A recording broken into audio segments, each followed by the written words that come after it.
11月必看大片是什么？答：涉过愤怒的海。当下电影市场颇为热闹，题材众多，观众挑得眼花缭乱。可为啥说涉过愤怒的海才是必看大片呢？咱们先来看阵容，曹保平自编自导。其实曹保平执导的电影作品并不算多，但几乎每部都能精准切中观众的敏感神经。其中《厘米的猜想》、《光荣的愤怒》、《狗13》以及《烈日灼心》等作品，豆瓣评分全部突破8分，更多监制以及制片的口碑王者就更不用说了。而涉过愤怒的海作为灼心系列第2部王炸，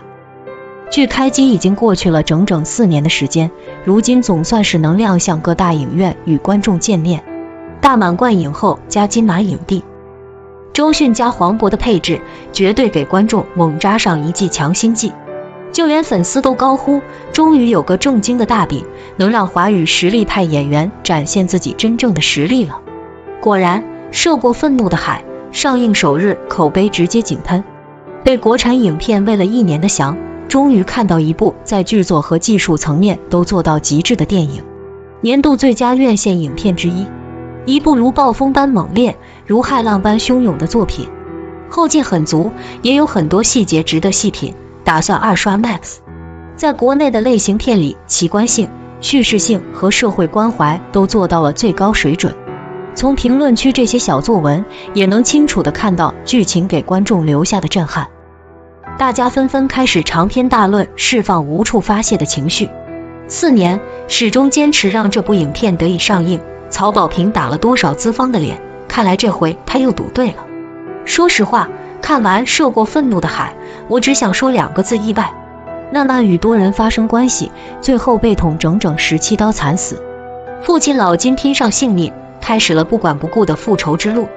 在看到剧情框架时，你或许以为这是一部彰显父爱的电影，实际上讨论的却是极为现实的社会话题。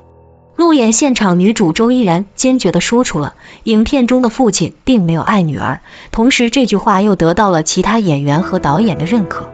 在正片序幕拉起时，我才真的明白为何他们会得出如此结论。当父母看到亲生女儿惨不忍睹的尸体时，第一反应大多是崩溃大哭，而老金只有生理性不适，他立即将头别过去，开始恶心呕吐。老金可以把女儿被轮的视频直接对在罪犯母亲眼前，他从未想过要替女儿拾起破碎的自尊，没有为女儿遭受的非人待遇心疼，甚至没有为她保留最后的一丝尊严。在老金的眼里，只有所有物被侵犯的愤怒，无人可以阻拦的狂暴。而嫌疑人李苗苗的母亲景兰其实也陷入挣扎矛盾之中，为了保护儿子，她甚至不顾道德法律的底线，溺爱隐瞒，甚至愿意以命换命。双方的父母差距如此强烈，其孩子的性格也形成了鲜明的对比，一个是穷人家里缺爱，一个是富人家无限溺爱。这种设定下，无论是孩子还是家长都必定会是病态的，而老金与景兰又何尝不是在愤怒的海洋中漫游，到最后找到真正的救赎，擦亮眼睛，领悟真正的爱。在看过涉过愤怒的海后，才真的明白，文化产物最能振奋人心的永远是故事的内核。诚然，这部电影对剧情设定以及尺度的把握已经足够吸睛，然而对人性的刻画才是获得好评如潮的关键。说实话，在我看来，将涉过愤怒的海与其他影片进行对比，都是对其他作品的不公平。除了拍摄手法，演员的演技绝对是全方位的降维打击。周迅与黄渤的演技实在是过于突出了。周迅对儿子母狼是保护，所有情绪演得极为精准，让人一秒入戏。在初次看到娜娜被轮的视频时，作为女性的第一反应就是震惊闪躲，她心虚了，无需一句台词，尴尬全都写在了脸上。欲言又止，节奏把握得太好，就这么一个镜头，人物就已经立住了。后面的大爆发戏份让我感觉到自己的心都被狠狠揪住了，撕心裂肺的吼叫加上极度惊恐的表情，就连每根头发丝中都有戏，观众就是想不入戏都难。另一边黄渤就更不用说了，